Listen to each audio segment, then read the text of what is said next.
I remember the morning clearly because the coffee maker had broken the night before, and I'd had to drive to the Tim Hortons on Confederation Drive just to get a decent cup before heading out.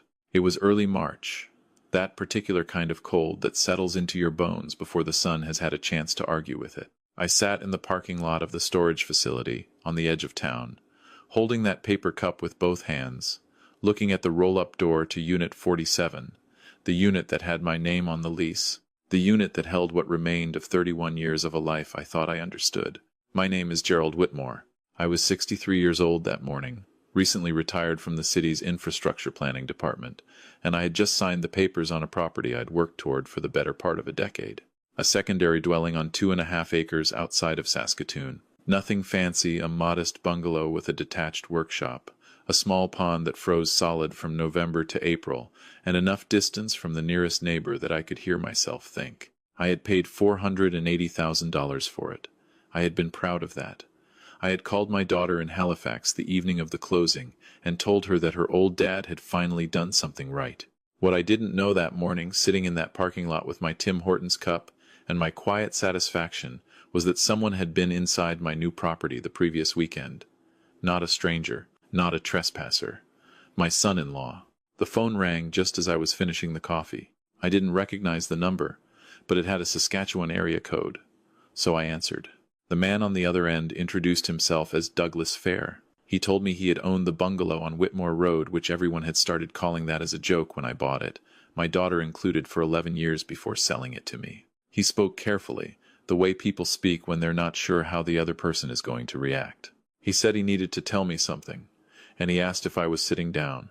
I told him I was in a car. He said that would do. Douglas had installed a trail camera on the back of the detached workshop when he'd lived there, the kind hunters use. Motion-activated, weatherproof, clips to a tree, or screws into a wall. He'd used it to monitor deer movement on the back acreage. When he sold me the property, he had intended to take it down, but in the chaos of moving his family to Kelowna, before the roads turned bad in November, he had forgotten about it. The camera was still mounted, it was still motion-activated, and it had taken 4 days' worth of photographs and a 20-minute video clip that Douglas had discovered when he checked the cloud backup on a Sunday afternoon while his grandchildren were visiting. He had not expected to see my son-in-law's truck parked beside my workshop. He had not expected to see my son-in-law and a man he didn't recognize carrying items out of that workshop and loading them into the bed of the truck. He said, "I thought you should know before I did anything else. I don't know you well, Mr. Whitmore, but I know what it looks like when a man's being robbed." I thanked him. I told him not to delete anything. I sat in that parking lot for a long time after we hung up. Let me tell you about my son-in-law, because you need to understand who he was before you can understand what I did next. My daughter, I'll call her my daughter, because she is the most important person in this story, and I intend to protect her privacy, had married a man named Trevor Calloway 9 years earlier. Trevor was originally from Moose Jaw, had worked in pipeline inspection for most of his adult life, and had a personality that expanded to fill whatever room he was in. He was funny at dinners. He was generous with compliments. He remembered birthdays and called me by my first name within the first month of knowing me, which I had taken as warmth rather than what it actually was, a rehearsed ease with older men who had things worth having. He and my daughter had 2 children, a boy of 7 and a girl of 5. I loved those grandchildren in the way that grandparents love when they have been given the luxury of watching their own child raise a version of themselves. My relationship with Trevor had always been cordial. I had lent him money twice, once when the pipeline contract dried up in 2019, and once when they needed a new vehicle in 2021. Both times he had paid me back, and I had not thought much more about it. What I didn't know until that spring was that Trevor and my daughter had been struggling badly for the better part of 2 years. She had not told me because she did not want me to worry. She had not told me because Trevor had told her the problems were temporary. She had not told me because she still loved him and believed he was trying. He was not trying in the way she thought. I want to pause here and tell you something I have learned at 63 years old that I wish someone had told me at 40. The people most capable of long deception are rarely the ones who seem obviously dishonest. They are the ones who have built enough goodwill over enough time that even when small things don't add up, you round the number down rather than look more carefully at the arithmetic. Trevor had been rounding numbers down for years. I just hadn't known I was the ledger. After Douglas Fear's phone call, I drove out to the property. I did not call Trevor. I did not call my daughter. I drove the 40 minutes in silence with the radio off, which is unusual for me. I am a man who has had CBC Radio 1 on for so long that the presenters' voices feel like members of my extended family. But that morning I needed quiet. The workshop was locked when I arrived, which I had expected since I had the only set of keys I believed to exist. Except the lock had been changed. My key no longer fit. I stood there in the cold, looking at a padlock I had never purchased on a door to a building I owned, and I felt something settle in my chest that I can only describe as the particular grief of realizing you trusted someone more than you should have. I did not break the lock. I photographed it.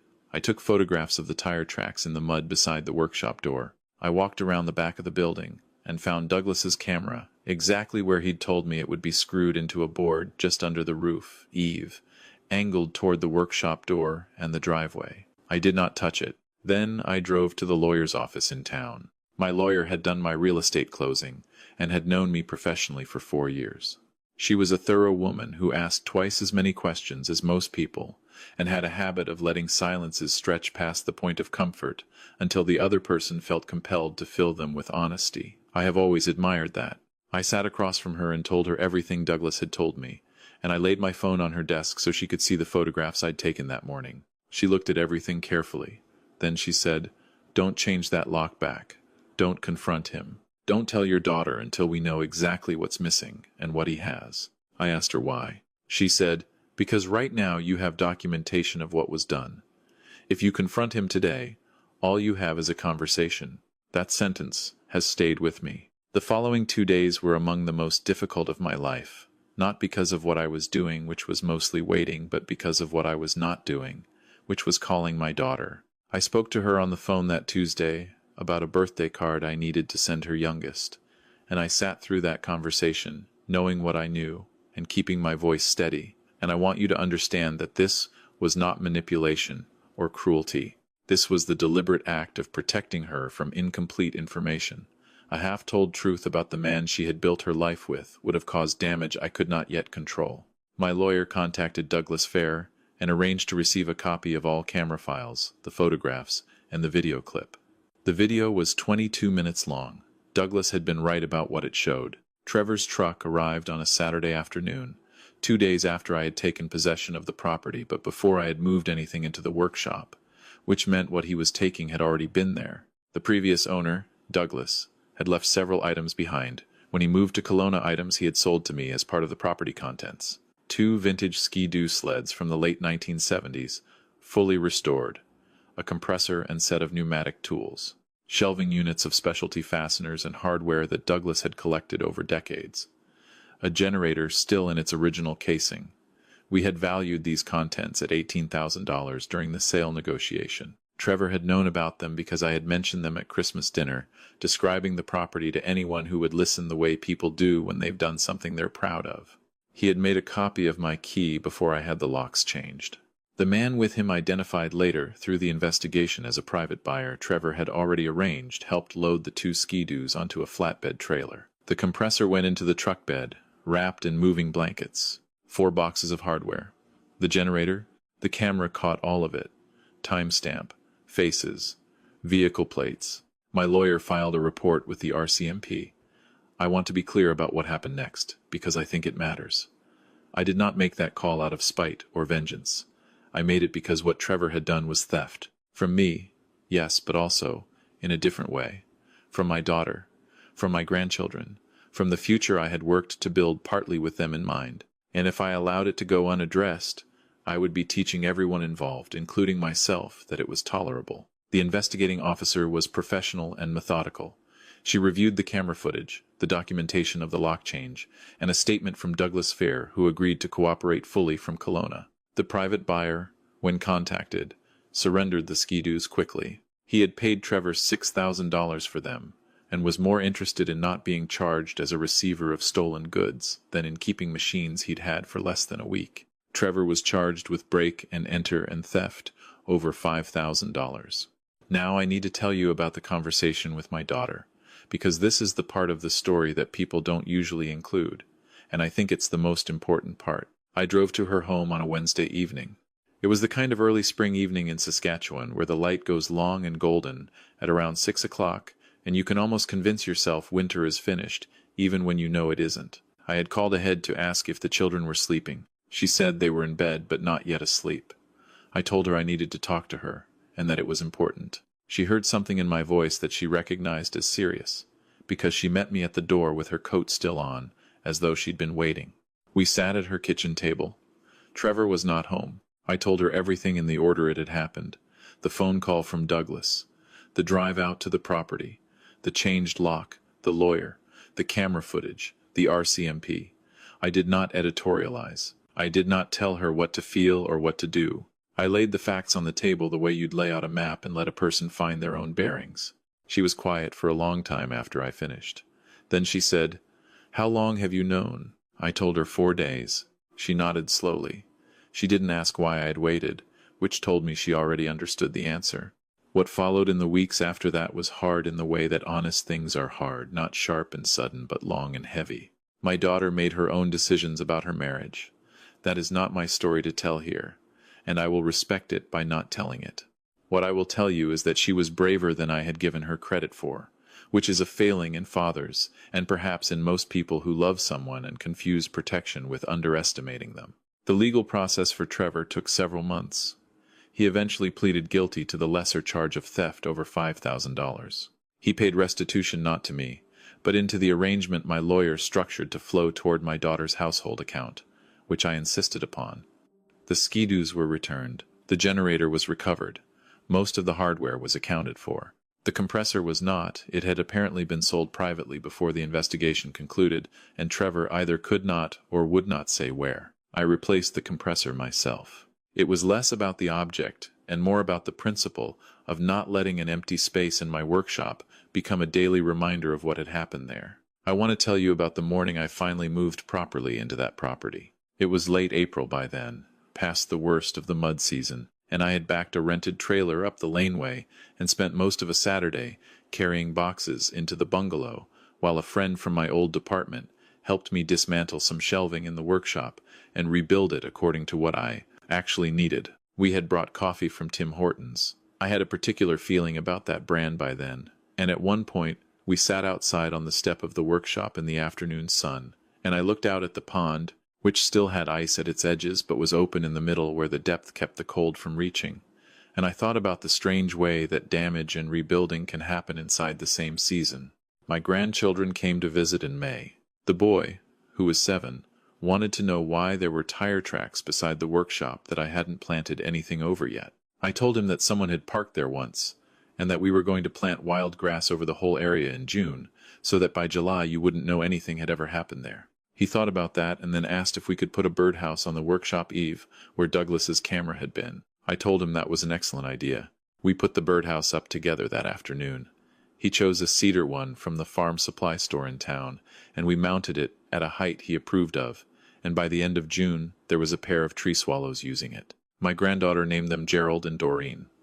Gerald after me, and Doreen after a character in a book she was reading. I have not yet told her that Doreen was actually a tree swallow, not a person, but I intend to let her figure that out on her own when she's ready. There are things I know now that I want to say plainly, without dressing them up, because I think plainness is what experience eventually earns you. The first is this: documentation is not cold or unfeeling. It is, in fact, one of the most responsible things you can do when you discover that someone you trusted has taken something from you. The impulse to confront, to shout, to demand an explanation in the heat of the moment. I understand that impulse completely. I have felt it. But emotion spent in confrontation is often evidence thrown away. My lawyer was right. A conversation is not a record. A timestamp is. The second is this: the people who take from you are rarely strangers.